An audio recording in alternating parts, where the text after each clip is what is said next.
नमस्कार, मैं आप सभी का सपनों से बुनी कहानियां की षष्ठम कड़ी में हार्दिक स्वागत करती हूं। आज की कहानी का नाम है धारा।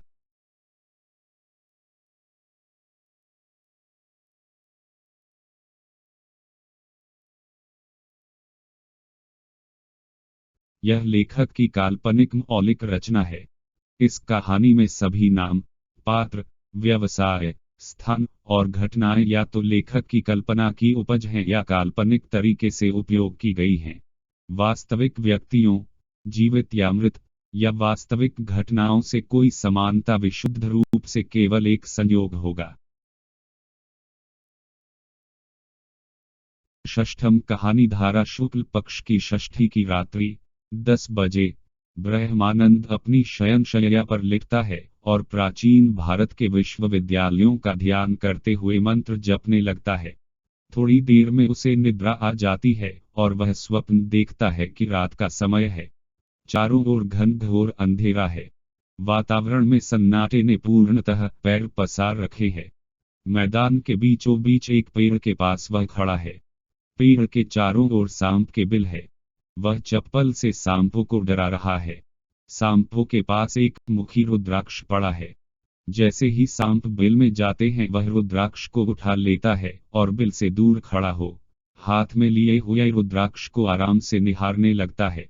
रुद्राक्ष उसके देखते ही देखते छिले हुए नारियल में बदल जाता है और नारियल में बदलते ही उसके हाथ से छूटकर भूमि पर गिरकर दो छोटे बड़े टुकड़े में विभक्त हो जाता है। नारियल के भूमि पर गिरने के बाद वहां एक सफेद दाढ़ी वाला व्यक्ति गेरुए कपड़े पहने आता है और उससे कुछ कहता है। वह उस व्यक्ति को नारियल का बड़ा वाला टुकड़ा उठा कर दे देता है। नारियल का बड़ा वाला टुकड़ा लेकर वह व्यक्ति वहां से चला जाता है। ब्रह्मानंद की जब आंख खुलती है तो सुबह के 4 बज रहे होते हैं। उसने जैसा सोचा था स्वप्न में वैसा कुछ नहीं हुआ, पर वह निराश नहीं हुआ और दिन में समय मिलने पर कहानी लिखना प्रारंभ करता है। आज से बहुत समय पहले किसी नदी के किनारे एक गांव था। वर्षा ऋतु में उस नदी से धाराएं इस प्रकार फूटती थी कि धाराएं उस गांव को चारों ओर से अपने पानी से घेरते हुए शेष भूमि से अलग थलग कर देती थी। तब उस गांव में जाने के लिए नाव के अतिरिक्त कोई और साधन नहीं रह जाता था। नदी से एक धारा इस तरह भी फूटती थी कि वह धारा गांव के बीचों बीच से होते हुए निकल जाती थी। बहुत वर्षों से वह धारा नहीं फूटी थी, जिसके कारण वहां की युवा पीढ़ी उस धारा को भूल गए थे। केवल कुछ बचे खुचे पुरखों को ही वह याद थी। इसी गांव में एक युवक रहता था। उसे वहां के लोग अमैत्रम के नाम से संबोधित करते थे, पर उसे अपने माता पिता द्वारा दिया गया नाम याद था। उसकी एक पत्नी और एक बेटी थी। वह कुछ भ और आहा किस्म का था, किसी की नहीं सुनता था। उसके मन में जो आता वह वही अनाब शनाब काम करता था। अमैत्रम के माता पिता नहीं थे। उसके दादा ने ही उसकी देखभाल की थी। वह गांव में संयुक्त परिवार में ही रहता था। उसकी पत्नी उससे बहुत प्रेम करती थी। वह भी अपनी पत्नी से बहुत प्रेम करता था। वह अपनी बेटी और पत्नी का बहुत ध्यान रखता था।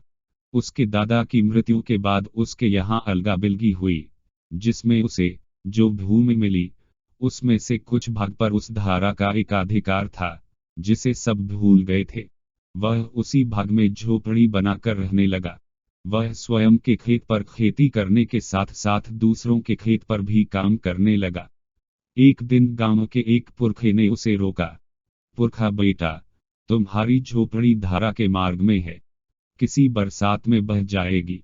आपको किसी अन्य स्थान पर रहने के लिए झोपड़ी की व्यवस्था करनी चाहिए। अमैत्रम, बाबा, कह तो आप सही रहे हैं, पर अभी हाथ तंग है और अमैत्रम खुलकर हंसते हुए अब झोपड़ी नहीं महल बनवाऊंगा। पुरखा, अवश्य बनवाना, पर बनवाते समय धारा को मत भूलना। अमैत्रम, बाबा, समय के साथ नदी और धाराएं अपना मार्ग बदल लेती है और अब पहले जितनी वर्षा भी नहीं होती है। अमैत्रम मुस्कराते हुए, हम लोगों ने तो कभी उस धारा का मजा लिया नहीं, बस आप लोगों से सुना है कि बचपन में कभी आप लोगों ने मजा लिया था। पुरखा हंसते हुए, जब आएगी तो सब मजा निकल आएगा। अमैत्रम खुलकर हंसते हुए, तब की तब देखी जाएगा। अभी की अभी देखने जा रहा हूँ। इसके बाद अमैत्रम मन ही मन कुछ कहते हुए अपने काम पर चला गया। धीरे धीरे समय बीतने लगा और समय के बीतने के साथ साथ एक एक करके सभी पुरखे भी अपने शरीर की यात्रा के अंतिम बिंदु पर पहुंचते गए। लगभग 14 वर्ष कठोर श्रम से अर्जित धन को संचय करने के बाद अमैत्रम गृह निर्माण करवाने की स्थिति में पहुंच गया। उसने उसी स्थान पर गृह निर्माण किया जहां उसकी झोपड़ी थी। इसके बाद कर्ज लेकर उसने अपनी बेटी की शादी की और धीरे धीरे कर्ज चुकाने लगा। कर्ज पूरा वापस करने के कुछ वर्ष बाद जब उसकी शारीरिक परिश्रम करने की क्षमता कम होने लगी, तब एक बरसात में बहुत बारिश हुई। नदी से एक बार फिर धाराएं उसी तरह फूटी जैसे पुरखों के बचपन में फूटी थी। जो धारा अमैत्रम के लिए मजाक थी, वह धारा भी फूटी और तेजी से गांव के बीचों बीच से निकलने लगी। पर अमैत्रम का मकान उस धारा के मार्ग में अवरोध बनकर खड़ा था। धीरे धीरे गांव में पानी भरने लगा और केवल ऊंचाई पर बने एक घर को छोड़कर पूरा गांव पानी में डूब गया। सभी लोगों उसी घर में चले गए और पानी उतरने की प्रतीक्षा करने लगे। पर कुछ दिनों में पानी वहां भी जा पहुंचा।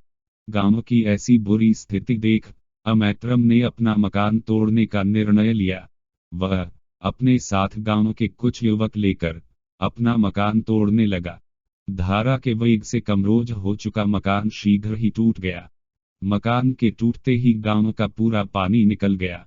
पानी उतरते ही गांव वालों के मुख पर खुशी की झलक दिखाई दी।